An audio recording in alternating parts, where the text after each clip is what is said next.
Hi, I'm Thomas, and I'll be reading for the role of Bob Bobbinson. Writing is nice. Next.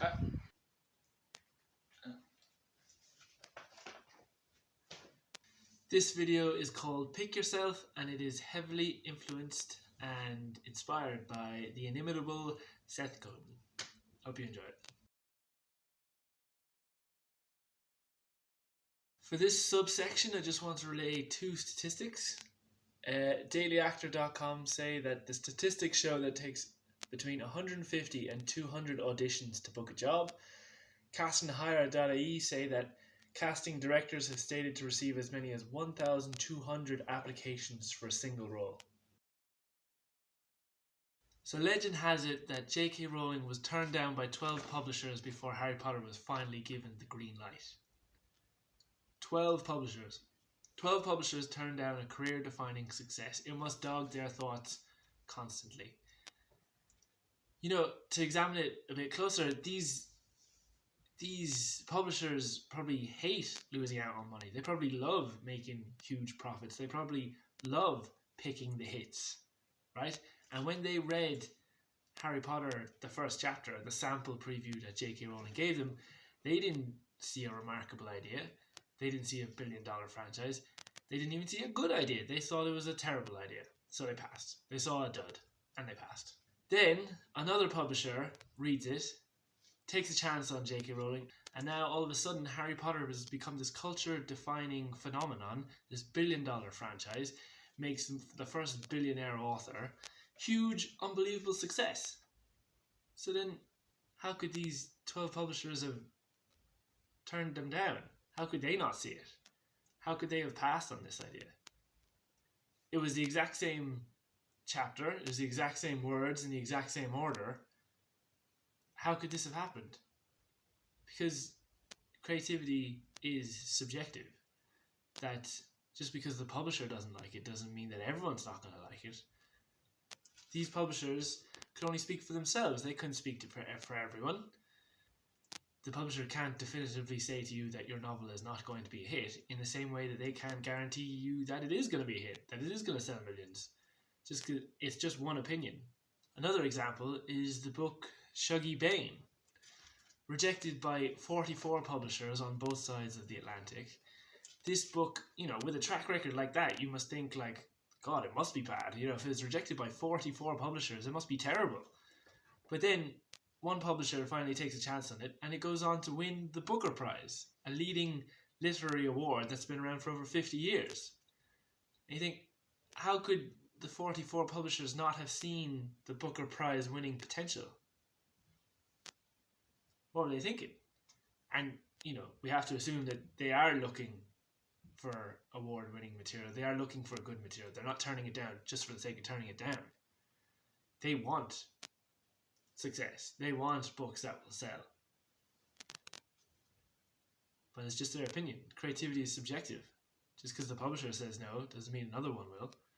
Just because the publisher says no doesn't mean the critics will hate it. Just because the publisher says no doesn't mean that the market will hate it. It's just an opinion. There's a great bit in the 1941 movie Sullivan's Travels where Sullivan is talking about the movie he wants to make to the studio executives, and he's getting very passionate about it, and he says things like, I want this picture to be a commentary on modern conditions. I want it to have stark realism. I want it to address the problems that confront the average man. And the studio exec says, yes, but with little sex in it. and then Sullivan goes on to say, I want this picture to be a document. I want it to hold a mirror up to life. I want it to be a picture of dignity. Studio exec says, yes, but with little sex in it. It turns out that there are multiple versions of the film Once Upon a Time in America floating about the place. So as the legend goes, Sergio Leone, the director, made his cut of the film. It was almost 4 hours long. The studio thought it would be too long, so they cut it themselves. They didn't tell Leone. They released it. They took like 90 minutes out of the film, a big chunk. They released it. It flopped. It didn't do well critically or commercially. It got no Oscar nominations. It confused a lot of moviegoers. Then, in a bizarre turn of events, after Sergio Leone died, the studio released his original director's cut. And the original director's cut was commercially and critically very successful, and it's now considered one of the best gangster movies of all time. So, it looks like the studio was wrong. But the underlying point remains. The studio, the publishers, the investors, they retain ultimate power. If they get cold feet and they think the movie's too long, or they have a worldview that, a light-hearted spin is going to be better commercially, if they think that their investment is in trouble, they're well within their rights to try and protect their investment. After all, they're putting up all the money. They're taking all the financial risk. They're well within their rights to make the change. I personally think that they should trust the artist, as shown by the success of the original director's cut. But what can you do? If they're the ones providing all the money, they retain control, they retain power. I can see how this would be extremely annoying for the artist, because the artist would put in a lot of hard work, potentially years of hard work, and then they'll have their name and reputation attached to a project that they're not proud of, attached to a version that they didn't produce, that someone else came in and hacked. So what can the artist do?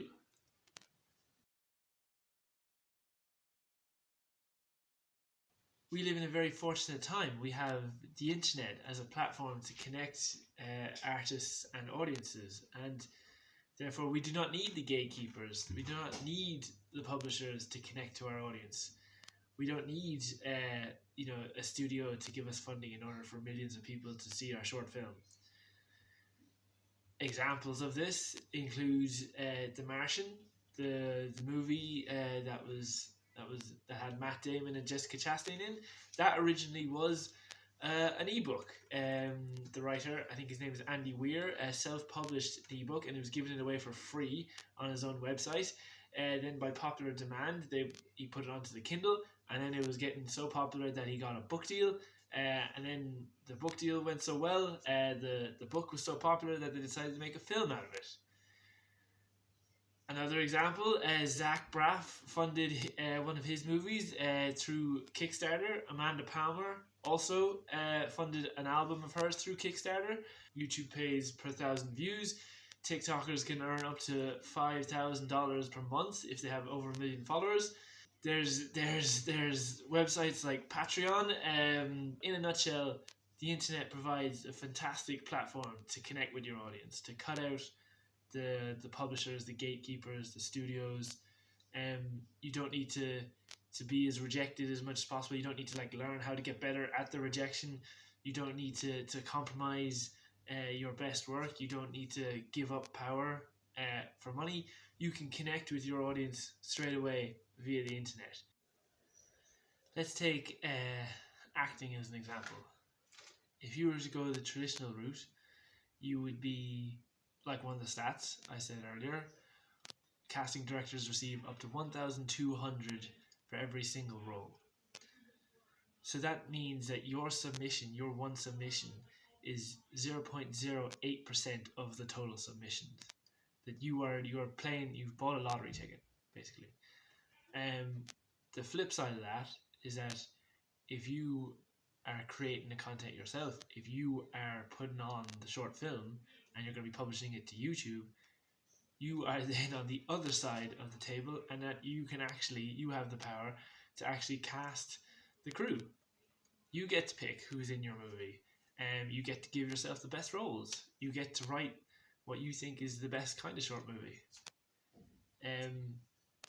Really different positions, but ultimately I think it's a lot more satisfying to put on the content you want, to actually practice the creativity rather than doing all the jumping through the hoops, getting told no. It's much more fun to actually produce yourself, because that's what you need. You need practice, you need persistence, you need to be putting out a lot of work, going through a volume of work.